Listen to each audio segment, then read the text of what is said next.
These questions are so dry. They're killing me.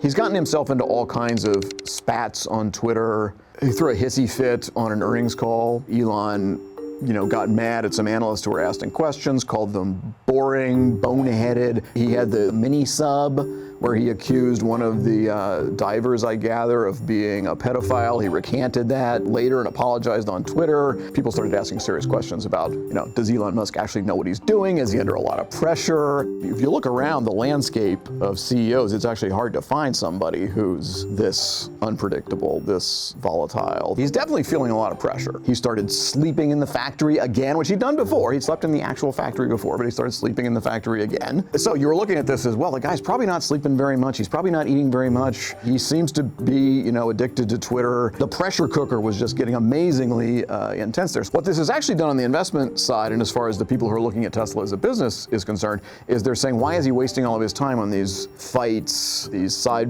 projects? I think some people are perhaps being exposed to Elon's unusual personality for the first time. I've watched the Elon Musk show for years. And so when he starts doing these crazy things, I'm not necessarily as knocked back by it as some people are. But having said that, there is a pileup of oddness. As far as his behavior now versus his behavior in the past, I actually think when I first met him, he was a much geekier and much stranger person. I think by his own accounts, not really that good at interacting with the media or interacting with the investment community or anything like that, and he's gotten better at it. But he obviously sees Twitter as a way for him to communicate with his peeps and to be able to get his message across. What we should credit him with, it's not like Twitter is a universal problem for him. He often gets on Twitter and he'll engage with people in meaningful ways.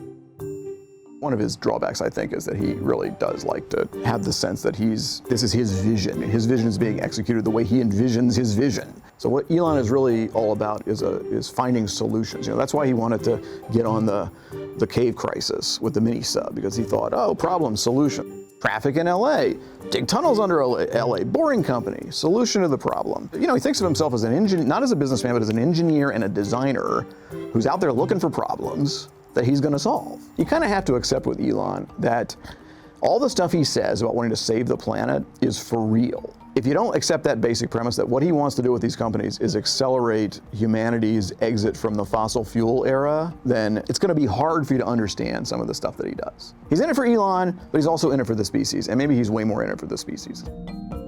I mean, he's a bigger celebrity now than he ever was in the past, though, so there's a great deal more focus on how the company is being operated.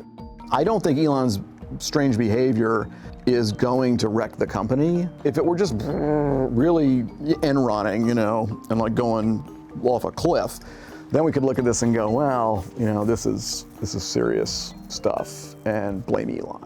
But their stock hasn't gone off a cliff, and so far they're doing just fine.